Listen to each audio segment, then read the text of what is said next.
नमस्कार। बर्तमान आस्ते आस्ते सहर बजार गछ गुड़िक काटी नष्ट कर दौरान गोटे पुणा गछ काँ भाँ देखा मिलूँ। सेहीपरि एक पुणा बोड़ गछटी बाईपदार जगन्नाथ मंदिर भितर बड़ा रही।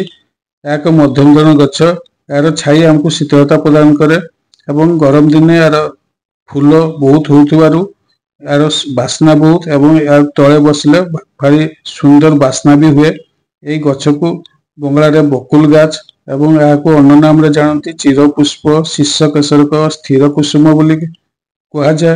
यार बोटानिकल नेम निम्बुसेफस इलेनजी। यार फूल गरम दिन बहुत बास्ना हुए एवं परिवेश को बास्ना रे भर दिए। यार फूल फल एवं छाली रे औषध गुण रही।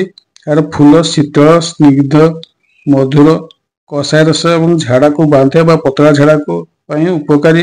यार फूल को सुखाई गुंड करी ताकू नाश नेले चिमटे नहीं नाक पकड़े टाणी देले नाकरु प्रचुर सर्दी भया श्लेष्मा बाहर मुंड बथा को उपशम करे और ज्वर को मध्य प्रशमित करता है। यार फूल को चबाइले दांत हलिबा बंद हुए। बौल कोली पाचिले यही कोली कषाय मधुर रस एवं शीतल गुणटे यहाँ चीनी सह मिसाई खाइले रक्त झाड़ा को बंद करे। बौल मंजी को गुंड करी पानी रे बाटी लंबा चखड़ी परी करी शिशु मानकर झाड़ा करने व्यवहार करा जाए एवं यार मंजीर भीतर शस को शिशु मानकर परिस्रा अटकई परिस्रा नथिला प्रयोग करा जाए। यार मंजी को पाउडर करी सुखाई से पाउडर जदि दांत घसा जाए हलुथिबा दांत बसी जाए एवं यहाँ चिमटे नहीं नाक पकाइले मुंड बथा होता मुंड बथा उपशम होता है। बौल गछर छाली कषाय रस एवं यह शीतल गुण अटे। यहाँ 4 गुण पानी रे फुटाई शेष एक भाग रहा पानी को छाकी ताकू पाटी रे नहीं कुचा कले पाटी लाल स्राव होता मुहरे क्षत होता एवं दांत हलिबा दांत माड़ी रक्तस्राव होगा को भल करता है।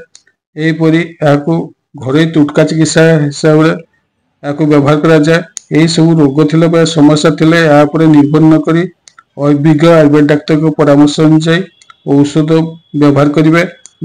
दांत हलिबा माढ़ी रक्त पड़ा इत्यादि दांत रोग एवं दांत माढ़ी रोग यार काथ सहित सामान्य पिपली गुंड एवं किछि महू एवं घी मिसाई एक काथ को मुहरे किछ समय रखी मुहरे किछ समय रखी पकईदेले दांत माढ़ी उपकारी।